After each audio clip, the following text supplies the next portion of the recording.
ზურაბ ჯირკველიშვილმა დემოკრატიული ჩართულობის ცენტრში შეკრებილ საზოგადოებას დღეს მერიის სტრუქტურა წარუდგინა. Ამ ეტაპზე გორის მერიაში 10 სამსახურია. სამსახურის ხელმძღვანელების ვინაობა მერად არჩევის შემდეგ ზურაბ ჯირკველიშვილმა ოფიციალურად დღეს პირველად გააჟღერა. სამსახურების სტრუქტურა კი ასე გამოიყურება.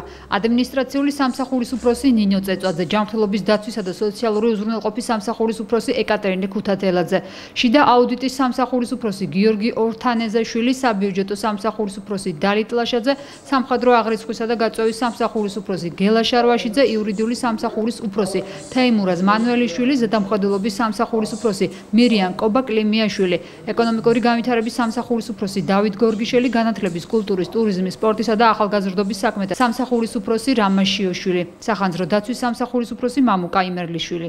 გორის მერმა დღეს საზოგადოებისთვის საინტერესო კითხვებსაც უპასუხა. ჯირკველიშვილმა პირობა დადო, რომ საზოგადოებასთან პერიოდულ შეხვედრებს მოაწყობს და ამ პოსტზე მისი მუშაობა გამჭვირვალე იქნება. ჩატარდება კონკურსის წესით საჯარო მოხალისეთა შერჩევა, მოკლედ უპასუხე ყველა შეკითხვას. მე მგონი ამომწურავად, რომელიც იყო დასმული. ძირითადად ეს ეხებოდა სამსახურის უფროსების წარდგენას და ზოგადი მერიის დაკომპლექტების ამ დროებითი დაკომპლექტების ზოგად პრინციპებს. გორის დემოკრატიული ჩართულობის ცენტრმა და დემოკრატიული ჩართულობის ცენტრთან არსებულმა ქალთა კლუბმა ეს შეხვედრა ამ შეხვედრის ორგანიზება დაიწყეს ჯერ კიდევ მაშინ, როდესაც გამოცხადდა არჩევნების შედეგები და გავიგეთ მერის ვინაობა და მერმა მაშინ დადო პირობა, რომ სწორედ თავის გუნდს წარმოადგენდა დემოკრატიული ჩართულობის ცენტრში წარუდგენდა სამოქალაქო საზოგადოებას. ეს პირობა დღეს არ დაირღვა და დემოკრატიული ჩართულობის ცენტრში მისი 10-ვე სამსახურის უფროსი დღეს წარმოადგინა უკვე ქალაქის მერმა.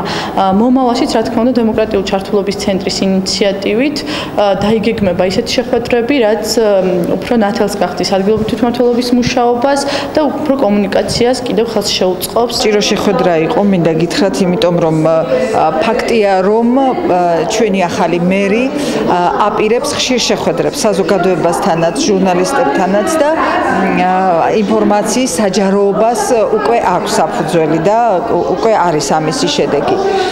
დღევანდელი შეხვედრა შეეხებოდა ძირითადად სამსახურების უფროსების წარდგენას და იმ ვაკანსიებს, რომლებიც მალე გამოცხადდება გორის მერიაში.